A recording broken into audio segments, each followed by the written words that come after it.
Hola queridos amigos, hoy hablaremos de los medidores. Esas lucecitas que parpadean y que nos gustan tanto. Algunos les llaman formas muy sofisticadas y otros simplemente les llamamos búmetros. Bienvenidos a mi canal.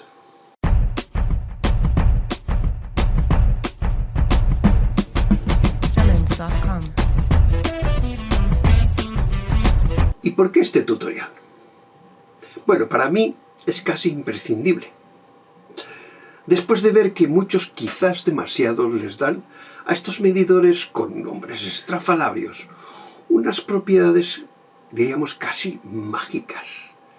Pero como sabéis, a mí me gusta discutir. Bueno, y a veces sacar la lengua a aquellos que con 100.000 suscriptores lo único que comentan es agua.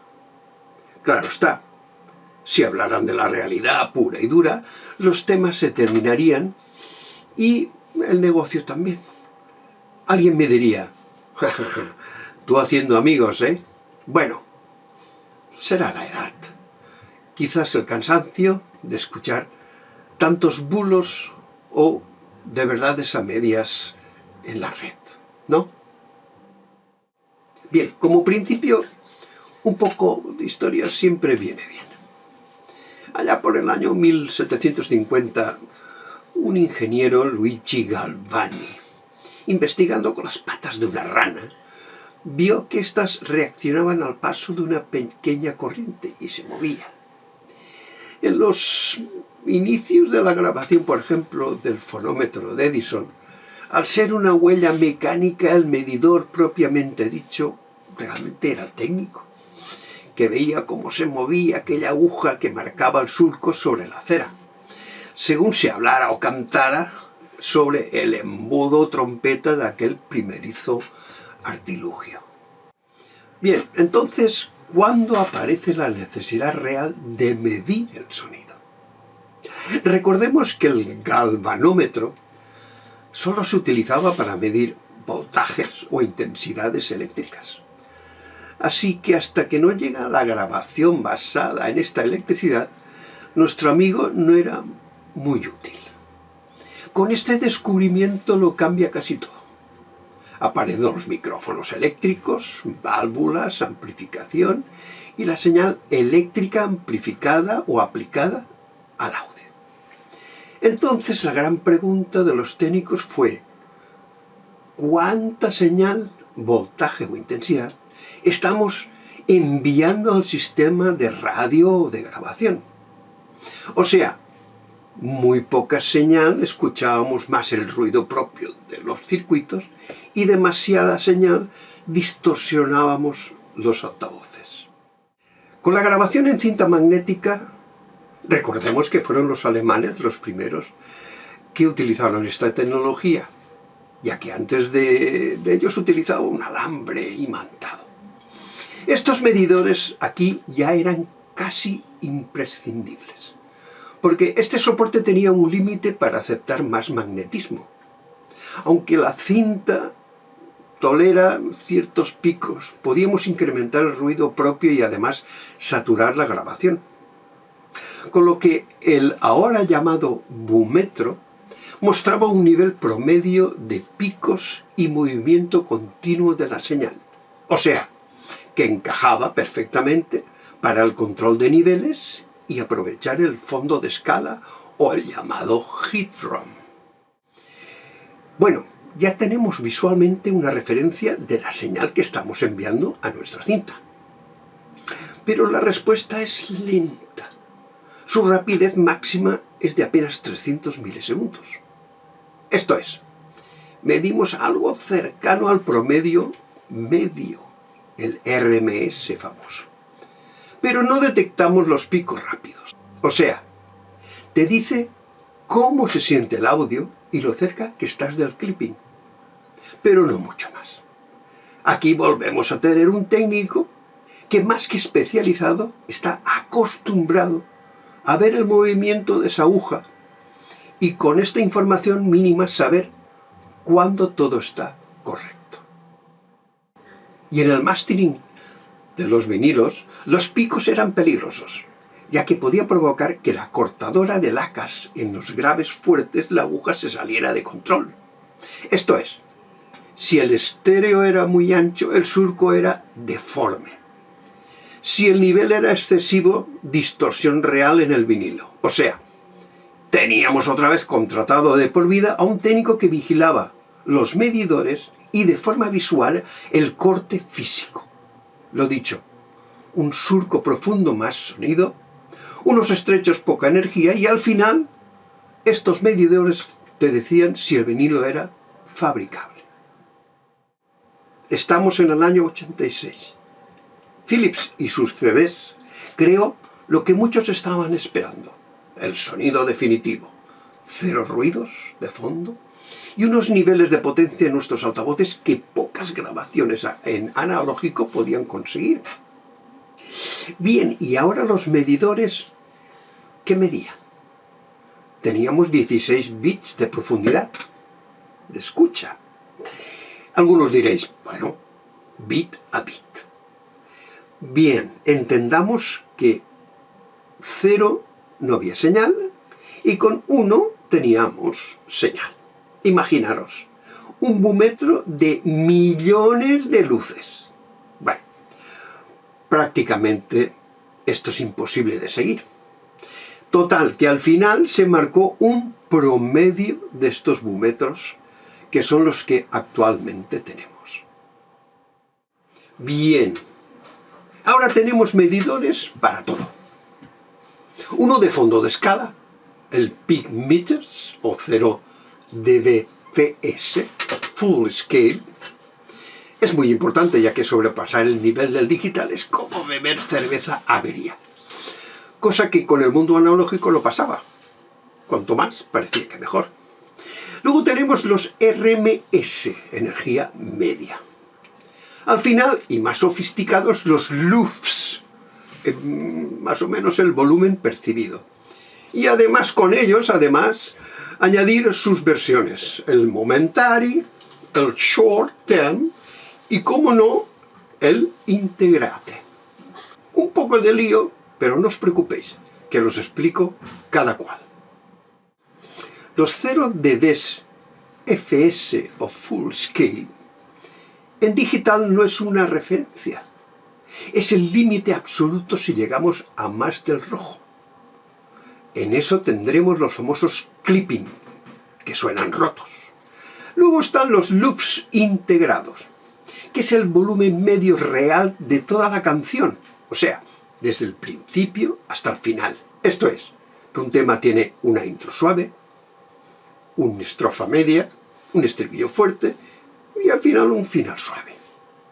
Este LUFS no mira momentos sueltos, lo mira todo como si fuera una cosa integrada, por eso el nombre. Es un promedio del volumen percibido en todo el tema. Bien, dentro de los LUFS, como hemos dicho, tenemos los momentary, que son los que está pasando ahora mismo. Luego tenemos los short term, que sería más o menos los últimos segundos.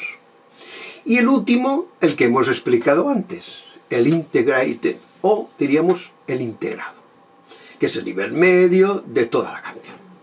Estos valores en streaming son muy importantes, ya que son los que Spotify y YouTube tienen en cuenta para que todo suene prácticamente igual. Bueno, ellos dicen, igualamos todas las canciones según sus LUFS integrados. O sea, si tienes menos 8 LUFS, te la comprimen. Y si tienes 14 LUFS, pues bueno, te la dejan más o menos igual. Bien, el LUFS integrado es una forma de medir algo que antes no se podía ver fácilmente. Es el volumen real de una canción completa. No mide un instante concreto, ni un golpe fuerte, ni una parte suave. Mide toda la canción desde el principio hasta el final.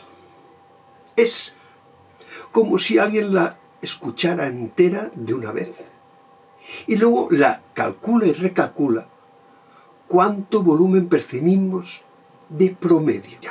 Ya no importa qué suena más fuerte en un momento, sino cómo de fuerte suena la canción en un conjunto. Esta es la verdadera War of Loveness, o la guerra de volúmenes. Bien, está claro que viendo uno solo no tenemos la información que necesitamos. Primero, la energía musical, cómo se percibe, los picos instantáneos que puede romper, el volumen percibido, cómo la escucha la mayoría del mundo. Bueno, una mezcla profesional no consiste en mirar más medidores, sino que en entender qué te está diciendo cada uno al mismo tiempo. De hecho, los técnicos experimentados los utilizan en este orden. Primero, mezcla musical, RMS. Segundo, corrección técnica, los PICs, que es más o menos la seguridad de que no pasa nada. Y tercero, la preparación final, o diríamos el mastering, los loops, que es lo que preparas para el streaming. Bueno, y ya para colmo, también tenemos varios protocolos de medidores que algunos DAW modernos nos permiten cambiar. Por ejemplo, la Digital Scale DBF-FES. Bueno, esta es la más normal y la más utilizada y el estándar del audio digital. La Bu-Scale, analógico simulado. Simula un búmetro analógico, lento, energía media, ignora picos. Bueno, más o menos esto no se utiliza. La PPM, parece policía, Peak Program Meter, muy usado en broadcast, en radio y televisión. La EBU Scale, Loops Loudness Broadcast, es un estándar europeo de televisión y normalización de volumen. Y luego, también importante, los sistemas K. Puede ser el K20, cine muy dinámico, el K14, música de pop, y finalmente el K12, para radio y televisión muy comprimido. Bueno, ya tenemos instrumentos para dar y vender. Pero la gran cuestión, o la gran pregunta, ¿qué pasa cuando tenemos un medidor lleno de señal y apenas se mueve? ¿O qué pasa con mi caja, que el medidor sube y baja como un ascensor? Aquí es cuando el listo de turno te explica concienzudamente que hay que dejar menos no sé cuánto y ver que en el medidor X dice no sé qué. Bueno, como dice un amigo mío, no me malinterpretéis. Tener una lucecita que te diga que te estás pasando o que no llegas es muy útil, pero tened en cuenta que estas lucecitas no hacen magia. Entonces, ¿quién tiene la clave de poner orden en todo esto? Fácil. El oído. Porque un kit puede medir perfecto y al final destruir la mezcla. O, ¿por qué una guitarra distorsionada con un medidor lleno y estable en menos 18, que básicamente está a un nivel bajo, está molestando? Bien. La experiencia y el conocimiento de tus modos de escucha. El componente espectral. Esto es que las frecuencias son las que están produciendo más volumen, teniendo en cuenta la sensibilidad natural de nuestro sistema auditivo. Bien, como norma general, el equilibrio correcto no es que todos los instrumentos tengan el mismo volumen, es que cada uno tenga su espacio y se entienda dentro del conjunto. Y eso unas lucecitas y unos números no te dicen nada. Si no sabes escuchar y marcar jerarquías de quién va delante, detrás, a los lados o al final. Un principiante cree que mezclar es subir faders. Un buen ingeniero entiende que hay que mezclar prioridades y sobre todo, anteriormente, haber hecho unas tomas impecables, con sonidos con dinámica y unos previos que escuchen esos trasientes que luego te harán mucha falta. En pocas palabras, los medidores te enseñan a no cometer errores, pero el oído te enseña a mezclar. Al final solo la psicoacústica tiene la culpa. Los medidores, se llamen como se llamen, muestran promedios en tiempo pasado. El cerebro escucha el ahora. La microdinámica, la densidad compleja frecuencial, los transientes en tiempo real. Esas lucecitas nos muestran la energía medida percibida, pero no la ve con detalles del sonido.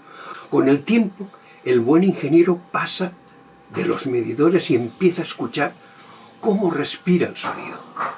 La tecnología ayuda, pero debemos de saber que esa tecnología ha sido creada por la mente humana.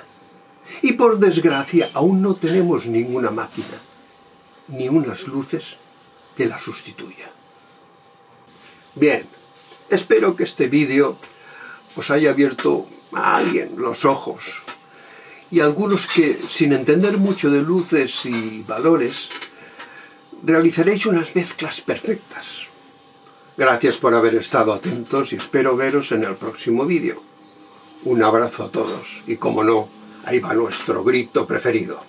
Y preferiría no usar mi arma secreta, el hipoaullido huracanado.